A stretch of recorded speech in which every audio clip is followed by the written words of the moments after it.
শেষ হতে যাচ্ছে পৌষ মাস, একদিন বাদেই আসছে মাঘ মাস। এই সময়ে দেশের উত্তরের জেলায় সর্বনিম্ন তাপমাত্রা বিরাজ করলেও রাজধানী সহ বিভিন্ন অঞ্চলে হঠাৎ বেড়ে যায় উষ্ণতা। তবে মাঘ মাসের প্রথম দিনে আবারও তাপমাত্রা নেমে আসতে পারে বলে জানিয়েছেন আবহাওয়াবিদ মোহাম্মদ হাফিজুর রহমান।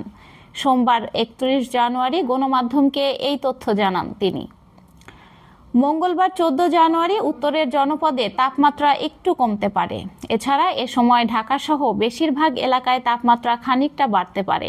তবে বুধবার মাঘ মাসের প্রথম দিনে আবারও তাপমাত্রা কমবে, কিন্তু এই দফায় তীব্র শৈত্যপ্রবাহের তেমন কোনো সম্ভাবনা নেই। এদিকে সোমবার দিনের সর্বোচ্চ তাপমাত্রা রেকর্ড করা হয়েছিল ফেনীতে 31 ডিগ্রি সেলসিয়াস। ঢাকায় তা ছিল 29.1 ডিগ্রি সেলসিয়াস।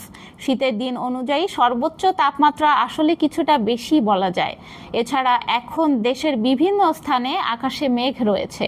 মেঘ কেটে গেলেই বাড়বে শীত।